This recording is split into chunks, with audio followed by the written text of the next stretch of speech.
Demokrat itu jangan ada yang ambil alih orang luar. Kalau orang dalam yang ngambil, Ibas misalnya, Herzaki misalnya, orang biarin itu ribut internal kok. Mmm. Tapi kalau tiba-tiba ada orang luar nggak ada kaitannya dengan Partai Demokrat, gaduh ini negara.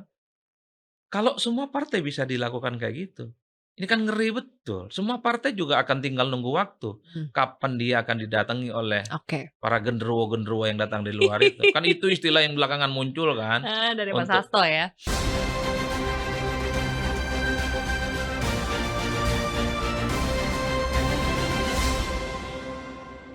lah gitu ya. Apakah dengan terbentuknya Kimples, itu merupakan satu tondo-tondo yang jelas sekali, Mas Adi? Saya kira Kimples per hari ini, dulu kita masih sempat ketika baru itu keluar ya dari mulutnya Pak Sufmi Dasko, kita masih merasa, "Oh mungkin baru wacana kali ya." Tapi ternyata serius betul Kimples ini.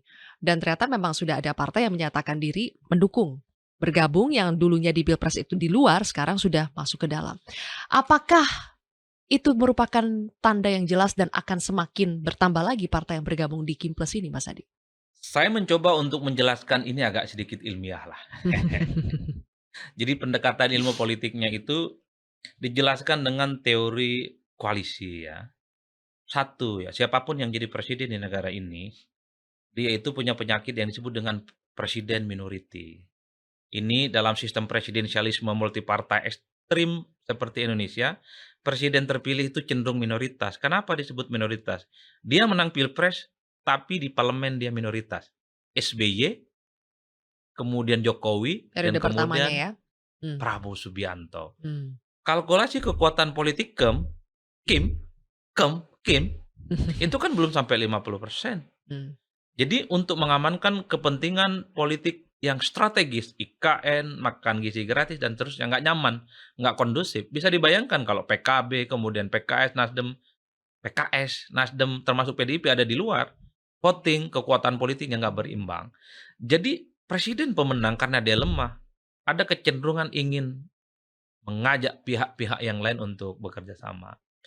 Pada level partai politik yang kalah, ini terjadi penyakit yang disebut dengan penyakit politik kartel. Meniadakan persaingan, yang penting akses terhadap kekuasaan itu terbuka, kompetisi dihilangkan, yang penting distribusi kekuasaan itu secara merata.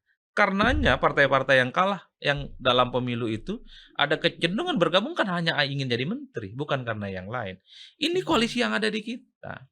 Cuman ada model koalisi itu yang sifatnya ikhlas lillahi ta'ala, ada yang sifatnya koersi, dalam tanda kutip paksaan. Ada partai yang memang ingin berkoalisi dengan Kim misalnya. Ya karena memang ada kesamaan platform, kepentingan politik, ideologi, visi misi. Mmm. Dia bergabung. Dan ingat, tanpa berharap apapun, sekalipun tak dapat jadi menteri, tak dapat endorsement kemewahan terhadap ekonomi dan politik, nggak ada soal.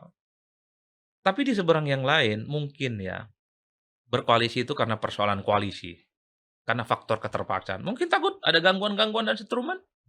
Karena Setrum. elit-elitnya karena elit-elitnya ada persoalan dengan hukum, karena hampir 10 tahun belakangan ini, elit-elit partai yang berurusan dengan hukum cenderung tidak mandiri dan tak independen tak iya.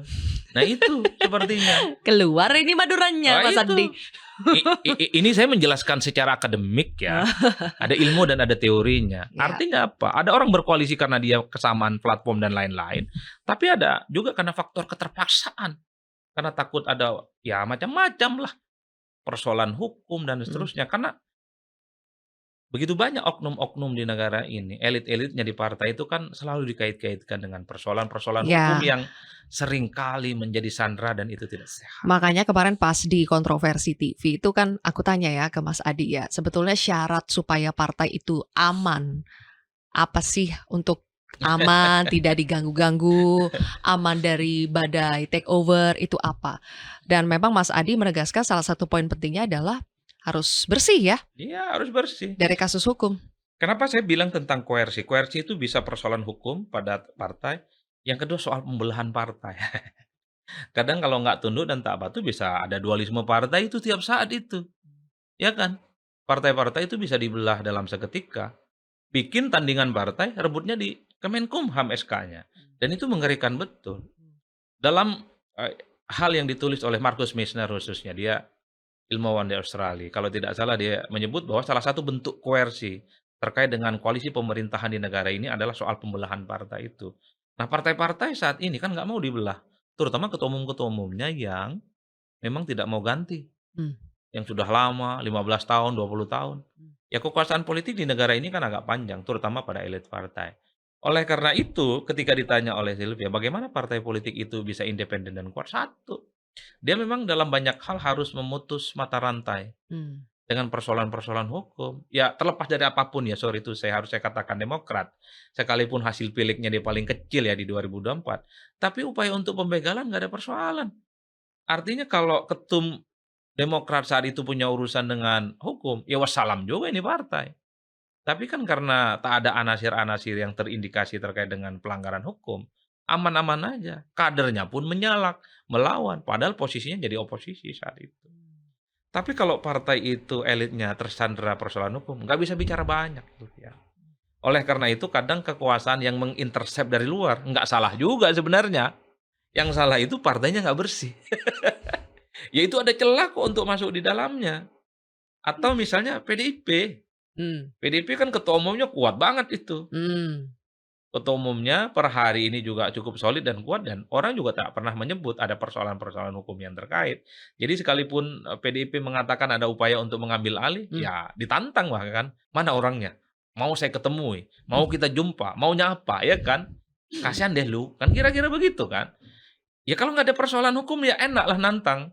Tapi kalau ada persoalan hukum, sorry to say, atau dikait-kaitkan dengan persoalan hukum, sorry to say Sylvia, harus tunduk dan patuh, udah itu aja pilihannya, nggak ada pilihan lain. Hastonya gimana tuh, Mas Adi? Kenapa? Hasto.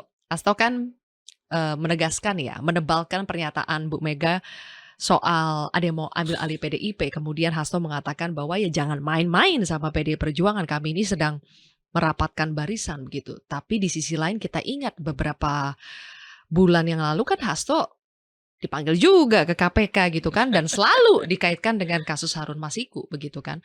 Apakah itu juga itu akan menjadi celah yang dipakai untuk dapat dalam tanda kutip mengambil PDI Perjuangan atau mengganggu-ganggu PDI Perjuangan?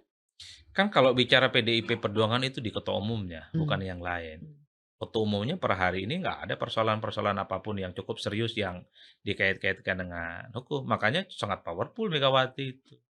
Tapi kalau ketum partai yang lain kan ada satu 2 bahkan 3 gitu yang selalu dikait-kaitkan dengan persoalan hukum. Makanya ketika ada pengungkapan kasus tertentu oleh KPK dan kejaksaan, sunyi senyap itu.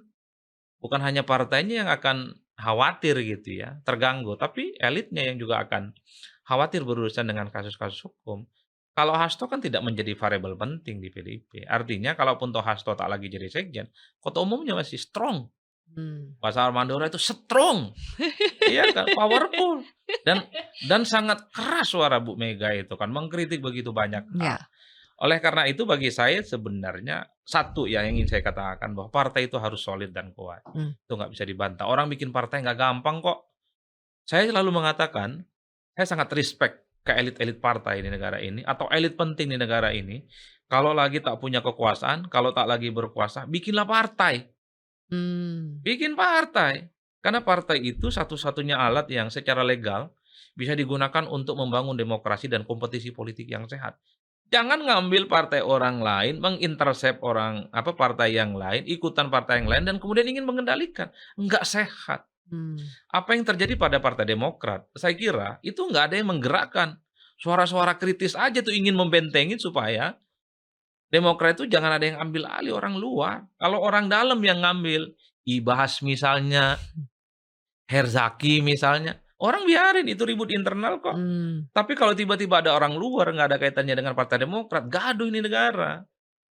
Kalau semua partai bisa dilakukan kayak gitu, ini kan ngeri betul. Semua partai juga akan tinggal nunggu waktu, Mmm, kapan dia akan didatangi oleh oke. para genderuwo-genderuwo yang datang di luar itu. Kan itu istilah yang belakangan muncul kan, Dari Mas untuk Hasto ya? siapalah istilahnya itu. Itu Heeh, di TikTok agak ramai juga itu iya, tone-nya. genderuwo-genderuwo ya? Oleh karena itu bagi saya sebenarnya Kita ingin menghormati Oke. para elit yang susah payah telah membuat partai politik ini. Jadi kalau misalnya memang punya ambisi, mau ya bikin partai. Bikin partai, tunjukkan bahwa kau hebat, bahwa kau punya jejaring, bahwa Oke. kau powerful. Bikin partai, kalahkan Nah partai-partai besar itu.